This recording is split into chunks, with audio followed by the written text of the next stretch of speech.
Cheers, boys. Coming at you with the Week 7 recap.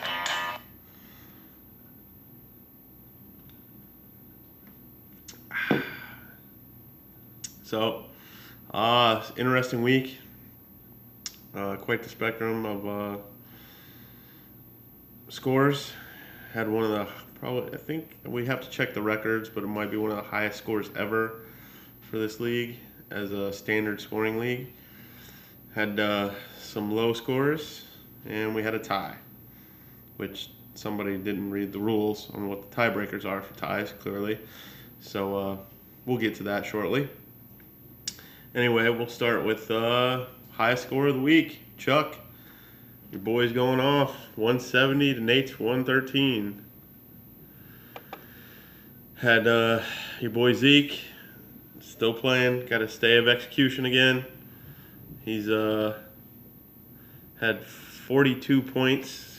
Career day for him. Insane. Your boy Dak went off as well. Having some technical difficulties here. Anyways. And you pretty much had a romper room with Nate. Nate, you had a respectable score of 113 with Russell Wilson putting up 33 points for you. But just wasn't enough this week. You ran into Chuck, who had one of the all-time high scorers of the league. Which, Nate, that means you still only have one win, by the way. Just saying. Chuck, great win. Nate, you're still in last place. So, next highest scoring team was Travis with a win over the father-in-law, 98 to 93. Travis with Le'Veon Bell. That trade's working out in your favor so far. 20 points, your highest scorer. Had an all-around game, and had Todd Gurley for Miller with 22. Just came up just a little short. Just wasn't quite enough. Good win, Travis. Tough loss. And then we had Joe versus myself. Joe 97 to my 72. Joe, you had Carson Wentz go off for you, 39 points. I had Alex Smith, top scorer of 34 points. But that was pretty much the highlight of my team. It was that 34 points. Everybody else sucked. Joey had a good overall, all-around team effort. So, good win, tough loss. Then we'll move to the tie. Had Craig versus John in a tie of 83 to 83. And had LaShawn McCoy for Craig, 22 points. John with 21 out of Tom Brady. And clearly John does not know how to read rules, because it's stated the first tie break, in the event of a tie, is bench points. So I know it's your first year. I don't know if you actually, read stuff, but just in case, we do have a whole set of rules that pretty much cover everything, because, there's no ties in fantasy football. There's only winners and losers. And this week, you are the loser, John. So, cheers. Craig, good win. You would have won anyways if you had played Doug Baldwin, but he was on your bench, and that's what put you over the top. So, cheers. And lastly, in the most underwhelming game of the week, this one was a rough one. You had DC and Winston. DC putting up a whole 70 points to Winston's 67 points. Both had their quarterbacks as their high scorers, with Matt Ryan with 18 points for DC and Jameis Winston with 30 points for Winston. And that was the highlights of both of your teams. I mean, not really. I can't really find any positives with that. So DC, good win. Tough loss for you, Winston. So rough week for some people, good weeks for others. You have standings wise, we have three atop the tied atop at 5-2 with Miller, Joe, and DC. We have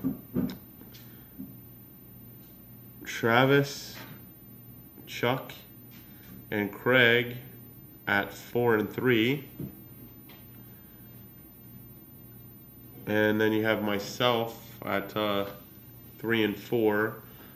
Then you have John and Winston at 2-5.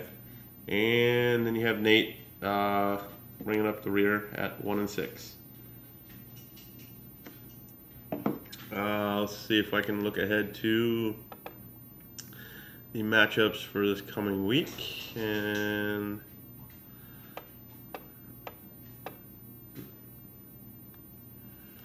doesn't look like I can. Technical difficulties. I apologize. All right. What we got here? Let's go to week 8. And we have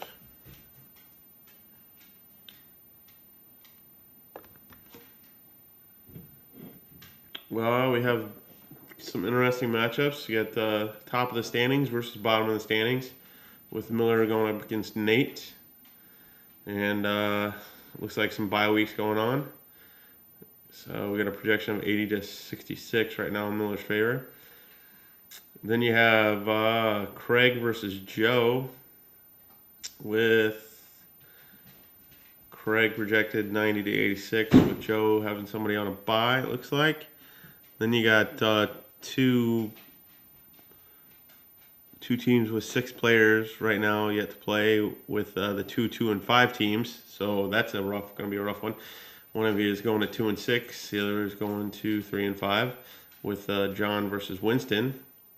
Then you have DC versus Chuck, and right now it's 86-76 in favor of DC, but that's without 2 players for Chuck's lineup. So interesting for the standings. Either DC's going to 6-2 or Chuck's going to 5-3, and so is DC. So lastly, you have myself versus Travis, and that's an even 93-93 right now, but Travis is down 1 player on a bye. So looks like going to be some tight games this week by the projections, but we know how projections go. They never go according to plan. All right, so yeah, we'll wrap this up with saying that if anybody wants to make some trades, send me some offers. My whole roster's open. At this point, I'm 3-4. I'm ready to shake things up and see if I can bolster my team and maybe make a playoff push. So, cheers, boys. Here's to Week 7's wrap-up, and good luck to everybody except for T-Money in Week 8. Cheers.